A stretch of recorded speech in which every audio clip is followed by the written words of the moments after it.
What's up, Pitt fans? Thank you so much for tuning in to Inside the Panthers on YouTube. My name is Stephen Thompson, coming to you after day 10 of Pitt spring practices, and the theme of the day was change. That might be something that you could have picked up on. I mean, there's a lot that's different about this team and this program from 2023 to 2024, just a few short months after ending their dismal 2023 season, the worst of the Pat Narduzzi era. The Panthers seemed desperate for change. It seems like they needed it.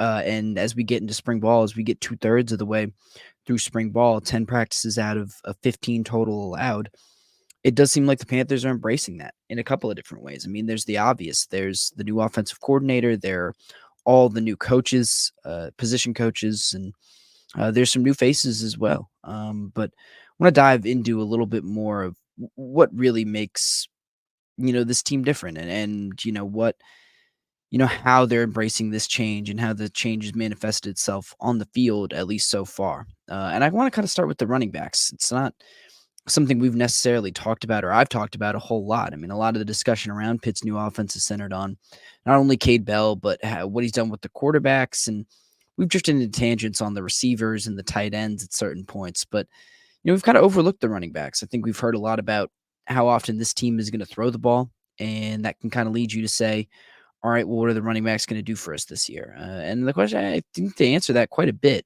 The Daniel Carter provided us some insight a little into what the running backs have been doing. He says they've obviously got to be able to tote the rock, but they've got to pass protect as well, and they have to be able to catch the ball out of the backfield. They have to really be team players. They have to be complete players, and they have to be versatile in order to fit into this offense and to be valuable contributors.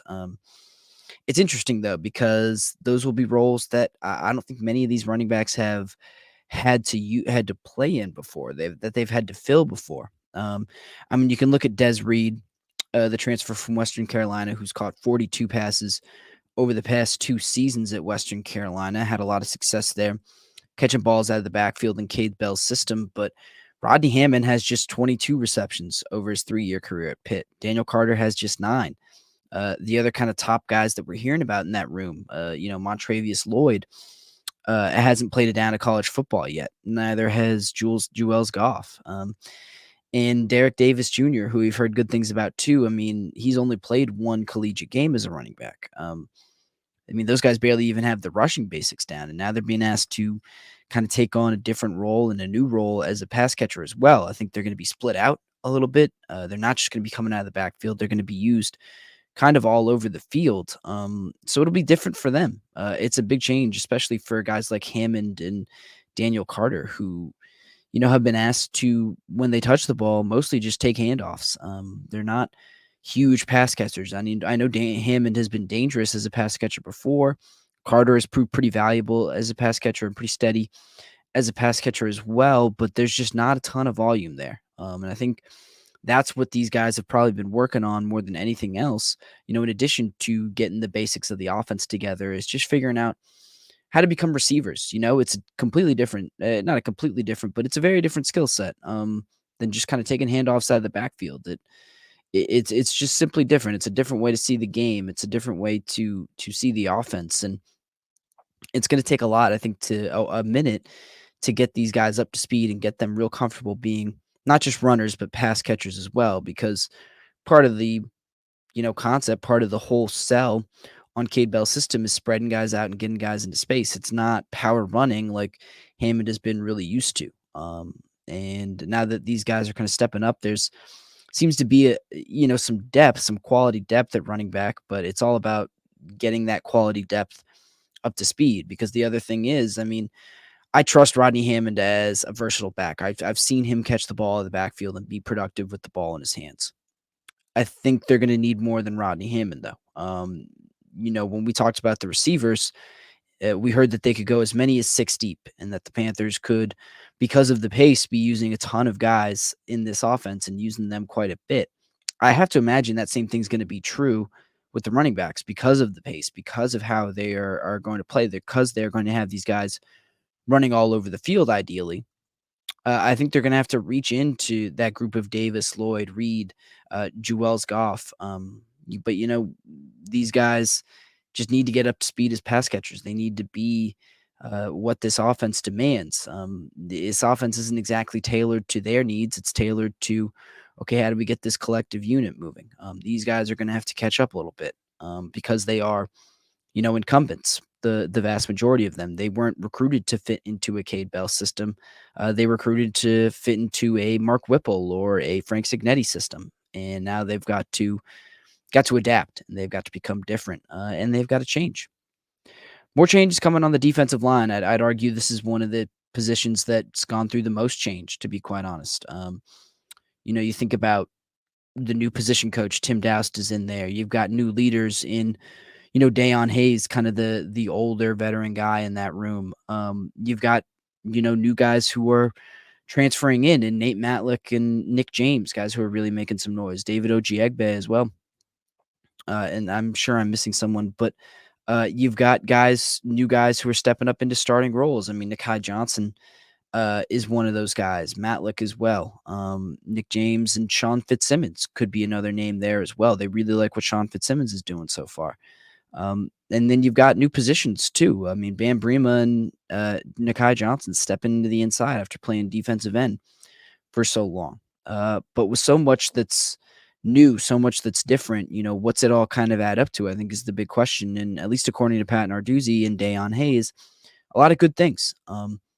We've talked about it before, but this is supposed to be a more athletic group. They're supposed to be a little bit quicker, and I think a little bit more in the mold of, ironically, a Charlie Partridge defensive line, especially in the middle. I think they're looking for guys who are not as big necessarily as they were last year. When you think about Devin Danielson and Tyler Bentley and David Green, those were some big bodies filling up the middle right there. And this year, I think they're going to be a little smaller, but a little bit more athletic, and a little bit quicker. They're going to rely on their hands a lot more, and some leverage a lot more, as opposed to just eating up some space in the middle.